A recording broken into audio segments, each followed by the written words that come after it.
Keberlanjutan sosial atau social sustainability merupakan salah satu dimensi untuk mewujudkan kualitas sustainability yang seimbang. Keberlanjutan sosial dapat diukur antara lain dengan melihat dampaknya pada pembangunan pedesaan dan pengurangan kemiskinan. Terkait indikator tersebut, mengacu pada studi-studi empiris yang sudah dilakukan, ditemukan bahwa perkebunan kelapa sawit yang padat karya tentu saja menyerap banyak tenaga kerja dengan berbagai latar belakang keahlian. Jumlah tenaga kerja yang terserap pada perusahaan perkebunan sawit mencapai lebih dari 17 juta orang. Secara umum, pendapatan yang diterima karyawan atau uang tunai dan non-tunai telah di atas UMR, bahkan di atas rataan provinsi pendapatan karyawan usaha sejenis dan lama bekerja pendidikan yang sama.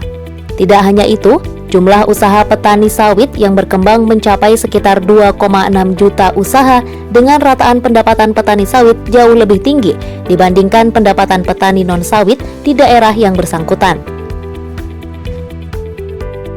Berbagai studi juga sudah membuktikan bahwa dampak multiplier pertumbuhan perkebunan kelapa sawit juga cukup besar bagi pembangunan wilayah pedesaan maupun pengurangan kemiskinan.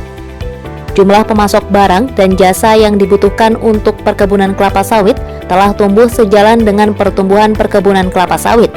Demikian pula, pertumbuhan perkebunan kelapa sawit juga memicu pertumbuhan bisnis produksi pangan atau tanaman pangan, ternak, perikanan di sekitarnya.